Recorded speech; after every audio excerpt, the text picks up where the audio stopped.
In 2010, I also read Sex, Drugs, and Cocoa Puffs by Chuck Klosterman. I gave it 4 out of 5 stars, and I wrote this about it in the middle of 2010. I once had a dream to write an American Tsurezuregusa, the Japanese medieval classic essays in Idleness. But Chuck Klosterman has really turned his inner voices about pop culture into that kind of life's work here. I was entertained throughout the essays by his unique ideas and controversial posits. You'll like it if you can forgive him when you disagree with him, and I think it would be remarkable if you didn't disagree with him at least once. I actually think Chuck would find that remarkable too, though it's difficult to decide whether he is more conceited or self-deprecating. I disagreed with him a fair amount, but it didn't hurt my appreciation of the book.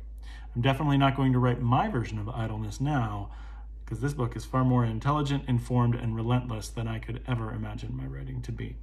Also, reading Klosterman made me think about David Sedaris. I like them both, but a lot of times I have difficulty with Sedaris' cruelty of truth, whereas Klosterman just reads like arrogance of opinion, and I like this better. So, talking about this review, I actually brought it up before when we were talking about Sedaris, about how Klosterman kind of fits into this. I likened it to the Tsurezuregusa by Kenkoo. It's a really interesting text from medieval Japanese literature. I read it in college, where they talk about social mores and actual laws for how you interact with people in different standing with where you are in Japanese culture. And then also they have like random stuff where Kenkoo says, don't sniff the antlers of a deer because there are tiny bugs, microbials, that'll crawl up your nose and kill you. So it's just totally non sequitur.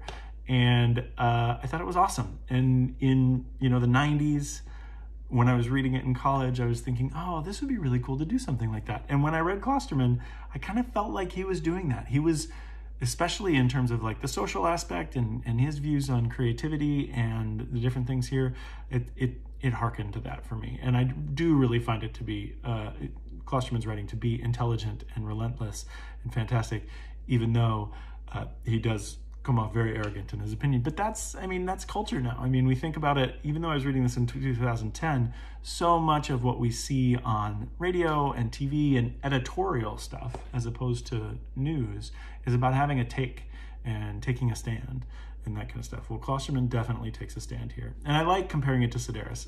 Sedaris is tougher for me because it feels more mean-spirited, where Klosterman just feels self-assured, and I really like that. So I think this would be a great thing for you if you like pop culture and those kind of things. I think I remember the story from this one where he talks about the underrated nature of Billy Joel as an artist, and he gets into a really detailed accounting of his records and things like that.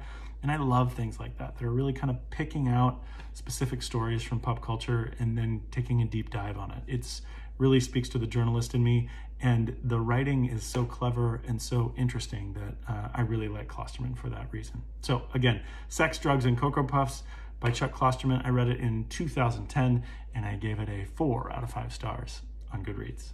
Till next.